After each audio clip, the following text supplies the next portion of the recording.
Assalamualaikum warahmatullahi wabarakatuh. Hi kids, this is your teacher. Hari ini 2 Januari 2024, saya Jafri Tobo. Saya Firman, kami dari mahasiswa STKIP Sinar Tundipia, Prodi Pendidikan IPA. Jadi kami saat ini akan menjelaskan tentang beberapa metode pengajaran oleh Rasulullah SAW yang ditulis dalam kitab Rasulullah Sang Guru oleh Syekh Abdul Fattah Abu Buddha. Video ini merupakan proyek tugas akhir dari mata kuliah pengembangan profesionalisme seorang guru. Oke, jadi di sini kami hanya akan membahas 4 metode saja yang ditulis dalam kitab ini, yakni metode ke-9 sampai metode ke-12. Adapun metode yang akan kami bahas yang pertama adalah metode pengajaran Rasulullah SAW dengan perumpamaan. Yang kedua, metode pengajaran Rasulullah SAW dengan ilustrasi di atas sana. Ketiga yaitu pengajaran Nabi Shallallahu Alaihi Wasallam dengan menggabungkan perkataan dan isyarat tangan. Dan yang keempat yaitu pengajaran Nabi Shallallahu Alaihi Wasallam dengan mengangkat barang yang gerang dengan tangannya untuk menekankan tangannya.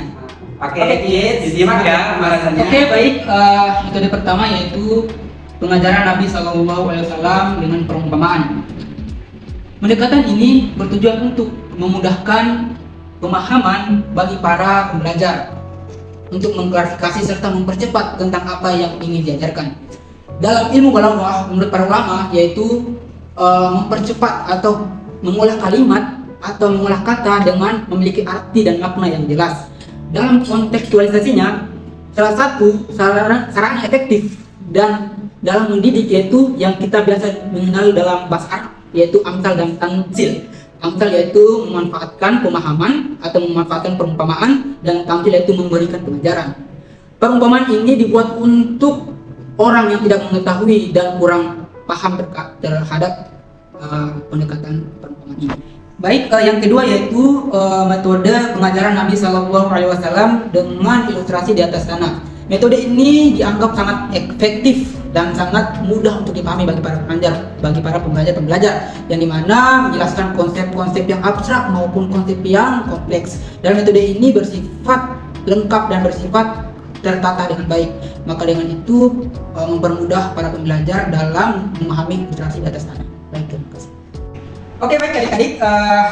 Kali ini kita akan mengetahui bagaimana kontekstualisasi pembelajaran Nabi SAW dengan perumpamaan. Pertama, kita ketahui bahwasanya dalam pembelajaran IPA atau biologi, pembelajaran itu gimana kita mempelajari pelajaran gaya gravitasi bumi adalah gaya tarik bumi terhadap benda-benda di sekitaran bumi. Ya, contohnya ini kita mengambil ilustrasi mencontohkan ini adalah bumi, yang dimana bumi itu terdapat benda-benda di antaranya manusia, pohon, dan juga benda lain yang dimana selalu berada dan tetap tidak berpindah dan tidak melayang tentunya. Contohnya dalam gaya gravitasi bumi itu kita bisa contohnya melempar spidol ataupun benda lain, buku maupun papan tulis ataupun juga penghapus itu tidak akan melayang ke atas dan akan tetap jatuh ke bawah karena adanya gaya gravitasi bumi. Jadi gaya gravitasi bumi ini bisa diilustrasikan dengan gambaran dan juga gambaran-gambaran yang bisa menjadi ilustrasi.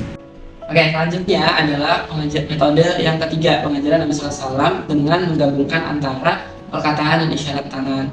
Jadi sering sekali Nabi SAW ketika menyampaikan sesuatu itu menggunakan isyarat tangan atau gerakan tubuh yang lain yang tujuannya untuk memberikan penekanan atau penjelasan lebih tentang apa yang beliau sampaikan. Kemudian kontekstualisasi dari penggabungan antara perkataan dan isyarat tangan ini adalah salah satu metode yang paling efektif digunakan oleh Rasulullah SAW, khususnya adalah dalam ketika Rasulullah SAW berdakwah tentang Islam kepada para sahabat radhiyallahu anhum.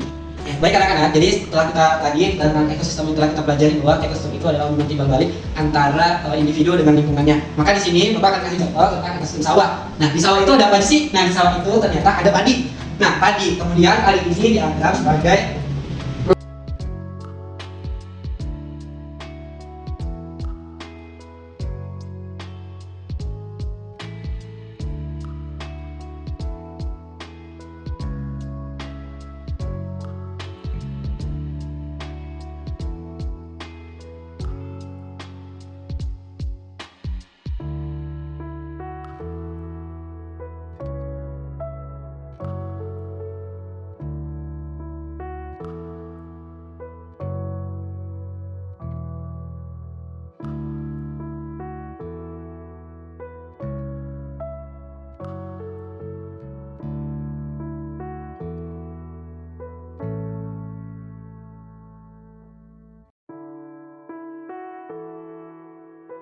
Selanjutnya metode yang terakhir yang akan kami bahas yakni pengajaran Nabi Sallallahu Alaihi Wasallam dengan mengangkat barang yang dilarang dengan tangannya untuk menekankan pelarangannya. Jadi dalam metode ini Rasulullah SAW sering membawa barangnya secara fisik untuk ditunjukkan kepada para sahabat. Barang dibawa adalah sesuai dengan apa yang beliau sampaikan. Kemudian benda itu akan diangkat dan ditunjukkan kepada para sahabat dari Tuhan untuk sehingga dapat diingat dan dipahami.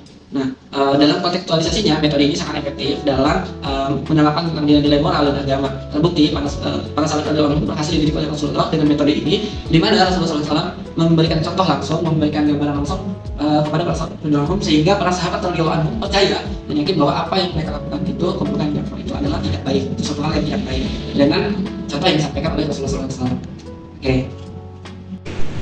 Hai Sobat Shinchan, di sini saya akan menyampaikan tentang norma hukum.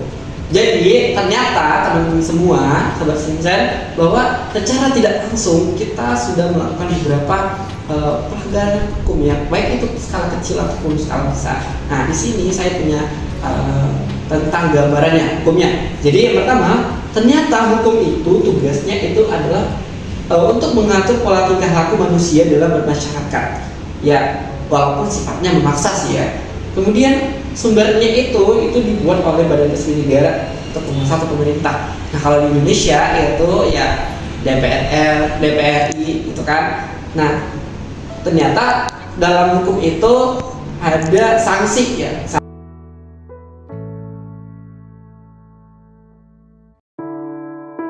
Oke kids, itulah tadi pembahasan yang dimana dalam konteks pendidikan modern metode pembelajaran yang digunakan oleh Rasulullah SAW dimulai dari metode yang ke-9 sampai metode yang ke-12 tadi itu terlihat efektif untuk diterapkan dan justru terbukti memperkaya metode, memperkaya pembelajaran dan membangun pemahaman yang lebih mendalam.